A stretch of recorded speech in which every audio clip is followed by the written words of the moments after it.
បាទសួស្តីអ្នកទាំងអស់គ្នាថ្ងៃនេះយើងចូលរៀនមេរៀនយើងបន្ទាប់គឺចំណុច3ចុច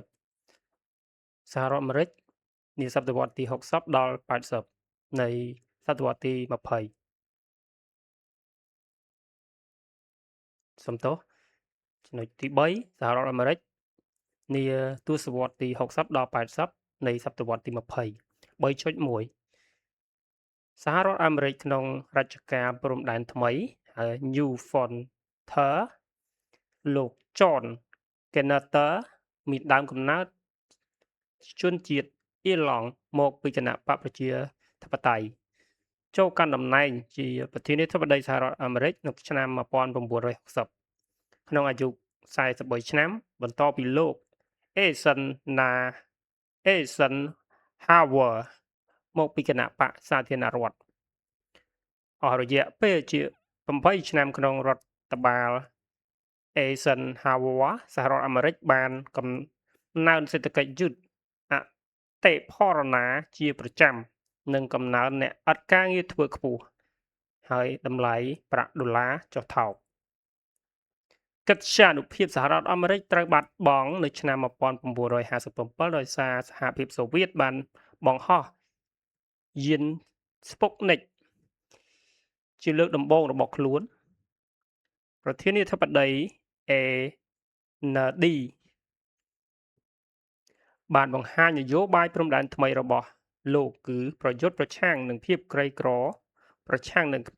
ការប្រកាន់ពូជសាសន៍ការយឺតយ៉ាវផ្នែកបច្ចេកវិទ្យាដែលជាវិបត្តិបន្សល់ពីប្រធានាធិបតីអាណត្តិមុននៅថ្ងៃទី22ខែវិច្ឆិកាឆ្នាំ1963ប្រធានាធិបតីលោក Kennedy ឆ្នាំ1960ដល់ឆ្នាំ1963ត្រូវបានគេធ្វើឃាតនៅទីក្រុង Dallas នៃរដ្ឋ Texas ហើយអនុប្រធានាធិបតី Johnson ឆ្នាំ1963ដល់ឆ្នាំ1969ជាអ្នកកាន់តំណែងបន្តនិងរ៉ាប់រងផែនការមួយចំនួនដែលសេសសល់ពីអាណត្តិលោក Kennedy ម្យ៉ាងទៀតសង្គ្រាមវៀតណាមបានចោទជាបញ្ហាដល់សេដ្ឋកិច្ចសហរដ្ឋអាមេរិកចំណាយប្រាក់$20,000 លានឆ្នាំ1965ដល់ឆ្នាំ1973លោក Nixon ឆ្នាំ1969ដល់ឆ្នាំ1974បានឡើងជាប្រធានាធិបតីបន្តការកង្វល់របស់លោកគឺបញ្ចប់សង្គ្រាមនៅវៀតណាមប៉ុន្តែនៅទីបំផុតសហរដ្ឋអាមេរិកបានបញ្ចប់សង្គ្រាមដោយឈប់ផ្ដល់ជំនួយខាងសេដ្ឋកិច្ចនិងយោធាទុកឲ្យវៀតណាមខាងជើងមានឱកាសចូលកាន់កាប់ក្រុងព្រៃនគរនៅថ្ងៃទី30ខែមេសាឆ្នាំ1975ការទម្លាក់គ្រាប់បែកលើជនស៊ីវិលការសម្លាប់រង្គាលនាំឲ្យមានប្រតិកម្មរិះគន់ពីសំណាក់សភាដែលឆ្ពោះទៅរកការផ្ដាច់ជំនួយទាំងស្រុងដល់វៀតណាមខាងត្បូងនៅឆ្នាំ1973លោក Nixon ជាប្រធានាធិបតីតែមួយគត់នៅក្នុងប្រវត្តិសាស្ត្រសហរដ្ឋអាមេរិកដែលត្រូវដកហូតពីតំណែងដោយសារតែរឿងអាស្រូវ Watergate ក្នុងសម័យបោះឆ្នោតដោយលោកបានលាលែងពីតំណែងថ្ងៃទី9ខែមេសាឆ្នាំ1974 3.2 សហរដ្ឋអាមេរិកនិងការវិវត្តនៃសង្គ្រាមត្រជាក់គឺជាការប្រណាំងប្រជែងខាងការអភិវឌ្ឍគ្រឿងអាវុធនិងបច្ចេកវិទ្យារវាងប្លុកកុម្មុយនីសនិងប្លុកសេរីពោលគឺការកាច់បំបាក់គ្នារវាងសហរដ្ឋអាមេរិកនិងសហភាពសូវៀត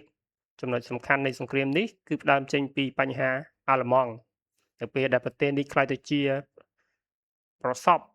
មុខនៃមនោគមវិជ្ជាទាំងពីរក្រោយបញ្ចប់សង្គ្រាមលោកលើកទី2នៅឆ្នាំ1957សហភាពសូវៀតបានបង្ហោះយាន Sputnik មានមនុស្សជិះលើកដំបូងគឺលោក Yuri Gagarin ទៅកាន់អវកាសការឆ្លើយតបនឹងការគំរាមកំហែងរបស់សូវៀតប្រធានាធិបតី Kennedy បានជំរុញឲ្យអង្គការអវកាស NASA ធ្វើការស្រាវជ្រាវនៅក្នុងទីអវកាសដោយប្រើថវិកាសហព័ន្ធយ៉ាងច្រើនសន្ធឹកសន្ធាប់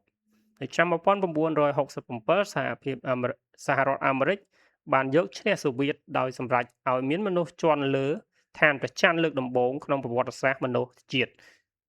ក្នុងការឆ្ពោះទៅរកភពដទៃ។